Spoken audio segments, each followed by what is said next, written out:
Now, how long you been rapping? I remember about 2.5 years. Oh, you just started. Yeah. I actually did it to get back at my baby father. So, I had left him or whatever. He been rapping. And I didn't even think anything was going to come out of it. I just started rapping, just be like, I could do it too. And then celebrities and people started noticing me and following me. I was like, oh, well, damn. Taking it serious. Yeah, I'm going to take it serious now. That was, like you said, 2 years. That's a short time. Yeah. Short time. Well, that explains like the Big Mad. Yep. That was your first drop. Oh, see, yeah, you really know. That was my first song. That explains a lot. That explains a lot. But now I heard a rumor that you were the first female to drop the beatbox freestyle. That's not a rumor. It's facts. Like, you could go onto the videos and you could see the time of when a person dropped something on YouTube, and I dropped it before everybody. So it's a difference between rumors and facts. It's a fact. Yeah. I see you do a little snapback at somebody that Yeah. A little. I will say this. I have done, certain events with that person. Even they cousins was trying to talk to me or whatever. I did a couple events with them before they actually really blew up. And it was always support and love. And I will say this. I don't actually have a personal problem with her. I mean, this is the business, politics. I just feel like she has a team of writers, or her team or whatever, and they scout on social media and they just take from up and coming artists, and that was the situation. But it was my art and I felt a need to snap back. So because I feel like, a person, they act like they don't know you, maybe because you're not as big as them or whatever, but they do know you, and they do know that that's your work, and they can say something, but they choose not to, and just run with it.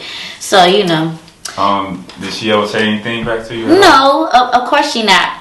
Because, like I said, you gotta understand, and I understand the politics situation. When a person is way up at that level and that type of clout, they're not, and they know that you have the very high potential. As much as, of course, they know you got potential. They're biting off your shit. They're not gonna give you that clout and call out your name or clap back at you, because they know it could be an up for you, and it definitely would have been an up for me. So, yeah. Yeah. And this alleged person you speak of is Latto, right? Yeah. Yeah. I know it's like her and with Coyle Ray. They had like something recently about people, I guess, somewhat exposing them, saying they had writers. And that's why I said again. Personally, I don't think it's them. Like I said, when you get bigger and bigger as an artist, you start having a team of writers or a team of people, and those people are just stealing from up and coming artists. They're not really original. They're frauds, and they're stealing from up and coming artists, giving it to these big artists. So just how the game goes. Did you say that you I guess you based out of Atlanta? But I'm from Dade County. What made you move to Atlanta? Honestly, I was trying to get away from my baby daddy at the time. What did he do, man? What did he do? You know what? We're in a place now where we trying to co-parent and we trying to do what's best for the kids. So I try to not to get too deep into that. But he was just wilding, He a scamming ass nigga, so you know how scamming ass niggas be. So I was just dealing with that, in that part of my lifetime. I'm not dealing with that no more. I don't want no scamming ass niggas. But yeah.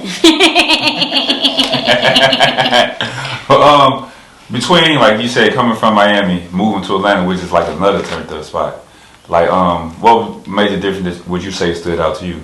Well, first of all, the economy, as far as living, the price of living is way cheaper to live in Atlanta. And I have 5 children that I take care of financially with no child support. So I'm able to maintain, my career here and also living. And not only that, as far as the entrepreneurship, black entrepreneurship, and just music, this is the place to be for black entrepreneurship, music, acting, entertainment. This was just like a breath of fresh air to be in and just, get your career started. And so that's one of the things that attracted me to there. Yes, Like I said, especially if you're doing acting, all that. Yeah, that's definitely like a spot, like a hub. Mm-hmm. Yeah.